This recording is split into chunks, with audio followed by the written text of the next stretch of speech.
ভারতের বিপক্ষে টসে জিতে আগে ফিল্ডিং করার সিদ্ধান্ত ভুল ছিল। ভারতের বিপক্ষে শুরুতে দুই প্রান্ত থেকে দুই স্পিনার ব্যবহার করার সিদ্ধান্ত ভুল ছিল। ভারতের বিপক্ষে বাংলাদেশ যে প্লেইং ইলেভেন নিয়ে খেলেছে সেখানেও আসলে ভুল ছিল। জাকের আলী অনেকে খেলানোর সিদ্ধান্ত সঠিক আসলে প্রমাণ হয়নি, এবং এই কথাগুলো বলেছেন বাংলাদেশ ক্রিকেট বোর্ডের পরিচালক খালেদ মাহমুদ সুজন, এবং তিনি হাতুরু সিং এর তীব্র সমালোচনা আসলে করেছেন। তার গেম প্ল্যান নিয়ে আসলে প্রশ্ন তুলেছেন।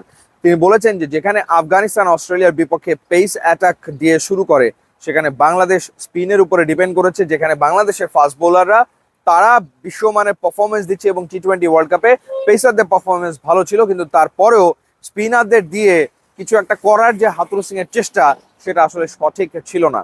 এবং হাতুরু সিং এর কারণে বাংলাদেশের কোচিং স্টাফের অনেকেই আসলে চলে গিয়েছিল, যেমন ম্যাকডরমট বা অ্যালেন ডোনাল্ড বা লি কিংবা শ্রীনিবাস, তারা চলে গিয়েছিল এবং তারা এখন কাজ করছে বিভিন্ন টিমে, এবং সেই টিমগুলো উপকৃত হচ্ছে। যেমন আফগানিস্তানের কোচিং প্যানেলে বাংলাদেশের অনেক সাবেক কোচিং স্টাফ কাজ করছে, এবং আফগানিস্তান সেই রেজাল্ট আসলে পাচ্ছে।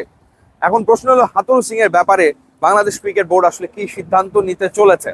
প্রথমত হচ্ছে যে ওয়ানডে ওয়ার্ল্ড কাপ বাংলাদেশের একেবারে যাচ্ছে তাই গেছে, যেখানে 9 ম্যাচে মাত্র দুটোতে জিততে পেরেছে বাংলাদেশ দল, এবং সেই সময় হাতুরু সিংকে নিয়ে তীব্র সমালোচনা হলেও বাংলাদেশ ক্রিকেট বোর্ড আস্থা রেখেছিল তার ওপরেই। টি-20 ওয়ার্ল্ড কাপে বাংলাদেশ 3 ম্যাচ জিতেছে, 3 ম্যাচ হেরেছে। সাকিব আল হাসান বলেছে যে ওয়ার্ল্ড কাপটা মোটামুটি গেছে, কিন্তু সুপার এইটে বড় দুই দলের বিপক্ষে বাংলাদেশের যে পারফরমেন্স ইন্ডিয়া এবং অস্ট্রেলিয়ার বিপক্ষে, সেটা ডেফিনেটলি প্রশ্নবিদ্ধ। গেম প্ল্যান, অ্যাপ্রোচ কোনো কিছুই আসলে ঠিক তো ছিল না। তো সেই ক্ষেত্রে এই দফায় আসলে হাতুরু সিং এ থাকবেন কি থাকবেন না, সেটা নিয়ে অলরেডি বাংলাদেশ ক্রিকেট বোর্ডের ভেতরে, বোর্ড পরিচালকদের ভেতরে কথা রীতিমতো শুরু হয়ে গেছে, এবং সম্ভবত হাতুরু সিং এর ব্যাপারে একটা নেতিবাচক মনোভাব ক্রিকেট বোর্ডের ফাইনালে চলে এসছে। তারা আর হাতুরু সিং এর উপরে এখন আর আস্থা রাখতে চাইছে না। এবং একই সাথে সাকিব আল হাসান তার যে প্রেস কনফারেন্স ছিল ভারত ম্যাচের পরে, সেখানে তো স্পষ্ট করে দিয়েছেন যে তিনি আসলে অনেক কিছু আসলে জানতেন না। যেমন নাজমুল শান্ত 3 ফরম্যাটে ক্যাপ্টেন হওয়াটা সেটা হাতুরু সিং এর কল ছিল। সাকিব আল হাসান ক্যাপ্টেন্সি করছিলেন, কিন্তু হাতুরু সিং এ বলে বসলেন যে সাকিব বা তামিম তারা ড্রেসিং রুমে থাকলে ওভারঅল টিমের উপরে এক ধরনের কি বলবো, নেগেটিভ একটা ভাইব তৈরি হয়।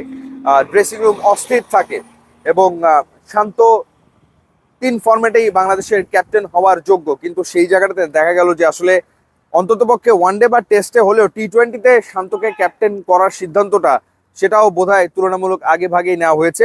এবং এখন যে অবস্থাটা টিমের, সিদ্ধান্ত যা নেওয়া সেটা আসলে ক্যাপ্টেন এবং কোচ মিলে নিচ্ছেন। আগে যেরকম একটা লিডারশিপ গ্রুপ ছিল, যেখানে সিনিয়র ক্রিকেটারদেরকে ইনভলভ করা হতো কোনো সিদ্ধান্ত নেওয়ার ক্ষেত্রে, সেটা এখন আর আসলে হচ্ছে না। প্লেইং ইলেভেন সিলেকশন কিংবা টস জিতলে কি ডিসিশন নেওয়া হবে, গেম প্ল্যানগুলো আসলে কি হচ্ছে, সেই সিদ্ধান্তগুলো সবই আসলে নিয়েছেন হাতুরু সিং এ এবং ক্যাপ্টেন মিলে। সেখানে এখন আর বাংলাদেশের ড্রেসিং রুমে বা টিমের ভেতরে লিডারশিপ যে গ্রুপটা, সেই গ্রুপটা আসলে নেই। রেজাল্ট আলটিমেটলি ভালো হয়নি, এটা আসলে বাস্তবতা।